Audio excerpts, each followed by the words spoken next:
Hello guys, ngayon ay magtuturo ako ng kung paano mag-code ng if conditions. So, let's say dito may pseudocode tayo dito. So, sabi dito sa pseudocode, ano nga pala una yung pseudocode? So, yung pseudocode ay isang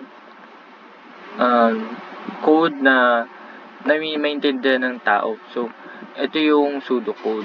And then, ita-translate natin siya sa programming language para maintindihan ng computer. So, let's start. Intindihan natin yung pseudocode muna. So, start. Input number. Input number, if number is greater than 0, then print the number is positive. Else, if number is less than 0, then print number is negative. Or else, print the number is 0. And that's it. That's the end. So, let's try this. So, before that, kailangan natin mag-input ng number. So, kailangan natin mag-input ng Java. Import java.util.scanner. So, yan. So, ngayon, gagawa na naman tayo. Dito, i-call out natin yung scanner. Variable. Kahit anong variable. Is equal to yung scanner.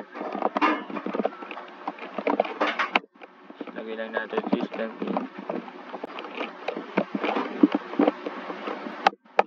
So, sabi dito sa pseudocode, input number. So,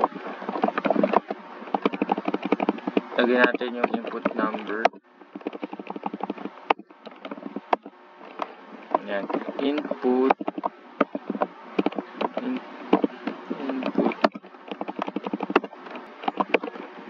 Yan.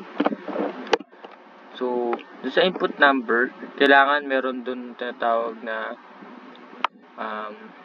parang lalagyanan. So, kailangan natin tawagan yung scanner para meron pwedeng pag-typean yung client.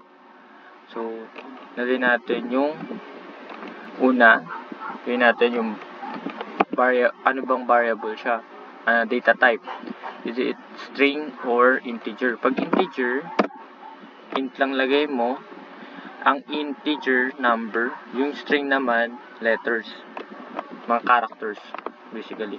So, gawa tayo ng variable. Sa variable sabihin na number. Number is equal to scanner. Ito, kung may kita nyo, scan. Dito pala, ito, scan. Call out natin yan. Then, next, in. Capital letter yung I. Tapos, close. So, bakit next in? Kasi integer siya. Pag string siya, dapat nalagay natin dyan ay line.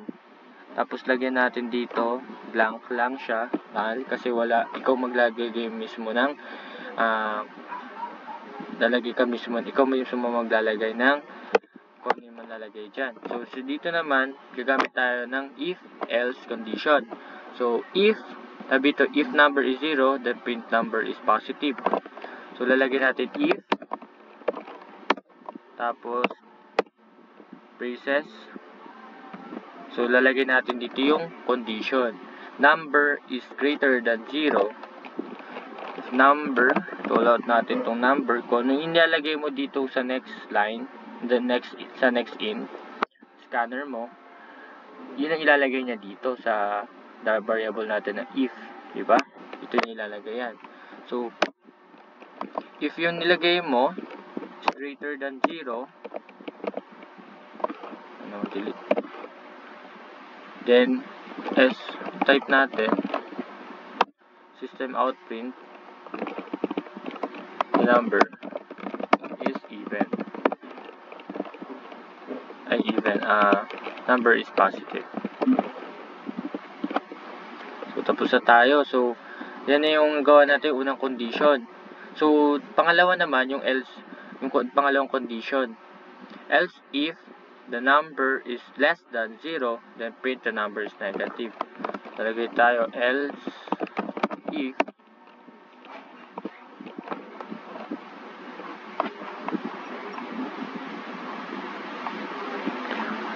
or else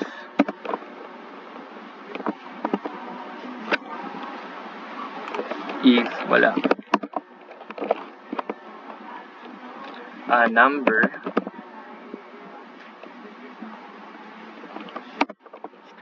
is less than 0, then SOT, lagyan natin the number is negative. So, to the last condition naman, else print the number is 0. So, i-print na, kung lagay niya 0, i-print natin ay the number is 0.